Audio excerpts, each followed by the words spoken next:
Hello guys, কেমন আছো সবাই? সবাইকে নতুন একটা ব্লগে নতুন একটা সকালে অনেক অনেক স্বাগত। তোমরা কেমন আছো এবং তোমাদের দিনকাল কেমন কাটছে অবশ্যই জানিও।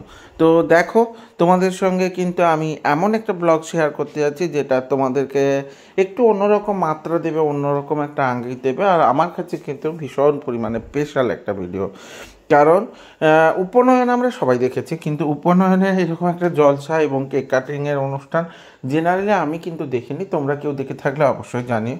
আমি কিন্তু এটা আমার ছেলের ইচ্ছেতে করেছি। ওর খুব ইচ্ছে ছিল কেক কাটিং করবে ও এই উপনয়নের অনুষ্ঠানে। তো আগের দিন একটা জলসার আয়োজন করা হয়েছিল, যেটা ওর গানের স্কুলের স্যারের টিমের দ্বারা কিন্তু সমাপন করা হয়েছিল এবং ওখানেই কেকটা কাটার কথা ছিল, কিন্তু অনেকটা লেট হয়ে যাওয়ার জন্য কিন্তু আমি কেকটা ঘরেই কাটার ব্যবস্থা করে দিয়েছিলাম। আর এই কেকটা কিন্তু মিয়ামোর থেকে আনানো হয়েছিল এবং স্পেশালভাবে বানানো হয়েছিল। এমন একটা ব্যাপার যেটা মিয়ামোর কোম্পানির দোকানদারও কিন্তু ঠিকঠাক করে জানে না যে এই ধরনের কোনো কেক হয় বলে।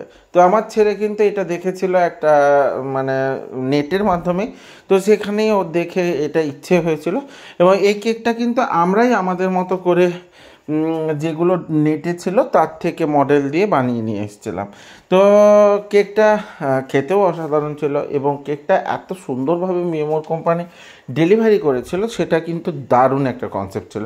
ওরা ডেলিভারি চার্জ যেমন নিয়েছিল, কিন্তু দুজনে এসে একদম খুলে প্যাকিং খুলে দেখিয়ে দিয়ে গেছিলো কেমন। তো এবং এক ব্রাহ্মণ তার চারপাশে কীরকমভাবে ডেকোরেশন করা সেটা ছিল। আর পাপাইকে অসাধারণ একটা সাজ ছিল। তোমাদের কেমন লাগছে জানি না, আমি কিন্তু আমার বেশ লেগেছে সাজটা। আর পাশে বসে আছে গুড্ডু, মানে আমাদের ছোট বাবা, মানে আমার ফ্ল্যাটের তিতির এবং সুমিতের ছেলে। ও কিন্তু খুবই আমাদের আদরে। তো বসে আছে তার দাদার পাশে। আর সঙ্গে কিন্তু যে মঙ্গলহারি পায়েস হয়েছিল সেটা কিন্তু রূপোর থালাবাটিতে কিন্তু খাওয়ানো হচ্ছিল। এটা কিন্তু আমার দিদিভাই মানে মৌমিতা দিদিভাই চেয়েছিল যে ছেলের এই অনুষ্ঠানটা কিন্তু অতি অবশ্যই রূপোর থালায় যেন করা হয়। তো দিদিভাইয়ের ওই ইচ্ছেটাকে কিন্তু আমরা সম্মতি জানিয়ে আমরা কিন্তু এটা রেডি করে নিয়েছিলাম এবং সেইভাবেই কিন্তু ওকে খাওয়ানো হচ্ছে।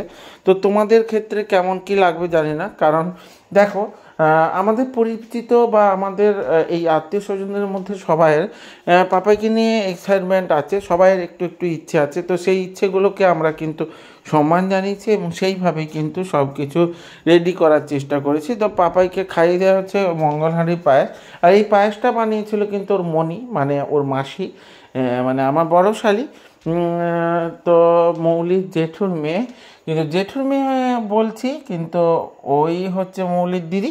আর সেই দিদি কিন্তু প্রচুর পরিমাণে পাপাইকে ভালোবাসে, সেই কিন্তু বানিয়ে দিয়েছিল এবং সেই পায়েসটা কিন্তু আমরা খাইয়ে দিচ্ছি। খাওয়ানোর সময়টা অনেক রাত্রি হয়ে গেছিলো, তাই দিদিকে চলে যেতে হয়েছিল, কিছু করার ছিল না। কিন্তু দেখো সেই পায়েস আমরা খাইয়ে দিয়ে কিন্তু পাপাইকে জিজ্ঞেস করেছিলাম কেমন হয়েছে, বলছে অসাধারণ, দারুণ। তো এইভাবেই কিন্তু আমাদের পুরো অনুষ্ঠানটার আগের দিন এই করেই কেটেছে।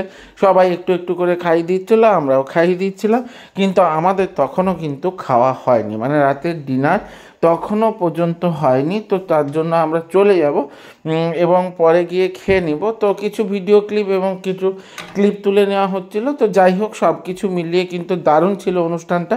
তোমাদের কেমন কি লাগলো অবশ্যই জানিয়ে দিও। আমার ক্ষেত্রে কিন্তু দারুণ, এবং এই ধরনের একটা অনুষ্ঠান করতে পেরে আমি খুব খুশি হয়েছিলাম। কারণ দেখো, যারা এই অনুষ্ঠানগুলো করে, মানে যে ধরো ওনার বলো মালিক বলো, তো যার বাড়ির অনুষ্ঠান সে এই অনুষ্ঠানগুলো সাফল্যমণ্ডিত হতে দেখলে আরও বেশি খুশি হয়। তো দেখো, এই মৌমিতা দিদিভাই কিন্তু খাইয়ে দিচ্ছে আমার দিদিভাই। তো দিদিভাই খুব যত্ন সহকারে খাইয়ে দিচ্ছে, এই করে সবাই খাইয়ে দিচ্ছে। তো সেগুলো দেখালাম দিদিভাই। আর জিজু, জিজু মানে তোমরা জানোই যে ওর কিন্তু আচার্য গুরু, তো আচার্য গুরু ওকে খাইয়ে দিচ্ছে। তো সেইভাবেই কিন্তু পুরো অনুষ্ঠান হয়েছিল। তো হয়ে যাওয়ার পর আমরা কিন্তু খেতে চলে গেছিলাম। খেতে যাওয়ার পর ক্লিপ কোনো নেই, তারপরে আমরা কিন্তু অনেক রকম ভিডিও করে নিচ্ছিলাম, হাসি ঠাট্টার মাধ্যমে পুরো সন্ধ্যেটা রাত্রিটা দারুণ করে কেটেছিল। এরপরে মঙ্গলহারির যে রীতি, তো সেখানে কিন্তু সমস্ত সধবারা পায়ে আলতা পরে, তো সেই পায়ের আলতা কিন্তু পরিয়ে দেওয়া হচ্ছে। তো তোমাদের এই ব্লগটা কেমন লাগলো? যদি ভালো লাগে লাইক কমেন্ট শেয়ার করে দিও, ইউটিউব থেকে দেখলে সাবস্ক্রাইব করে দিও এবং সাথে বেল আইকনটা ক্লিক করে দিও। দেখা হচ্ছে নতুন একটা ব্লগে, নতুন একটা সকালের সঙ্গে। ততক্ষণের জন্য ভালো থেকো, টাটা।